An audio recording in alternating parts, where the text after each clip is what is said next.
Aarogyasri network ఆసుపత్రులకు రాష్ట్ర ప్రభుత్వం 3,746 కోట్ల రూపాయల బకాయిలు ఉన్నాయని వైద్యారోగ్య శాఖ మంత్రి సత్యకుమార్ సోమవారం ఒక ప్రకటనలో చెప్పారు.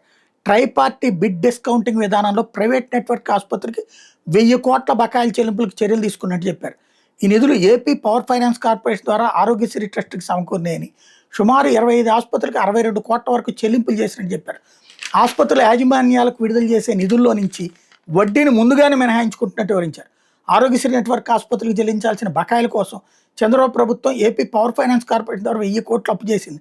అయితే అప్పుకు వడ్డీ ప్రభుత్వం కట్టకుండా ఆసుపత్రులు చెల్లిస్తున్న మొత్తం నుంచి ముందుగానే కోత విధించడం గమనం. వాళ్ళేం పాపం చేశారు నాకు అర్థం కాల.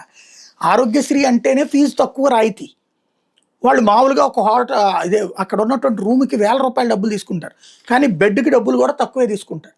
అట్లాంటి ఆసుపత్రిని పిండేస్తున్నది ప్రభుత్వం.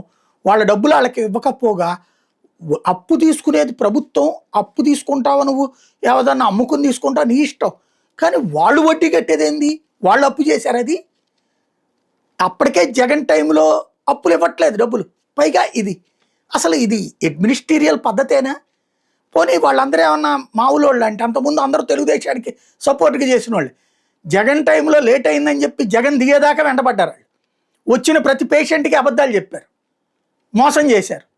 చివరికి పాపం వెంటాడుతున్నది ఈ ప్రభుత్వం వచ్చాళ్ళని.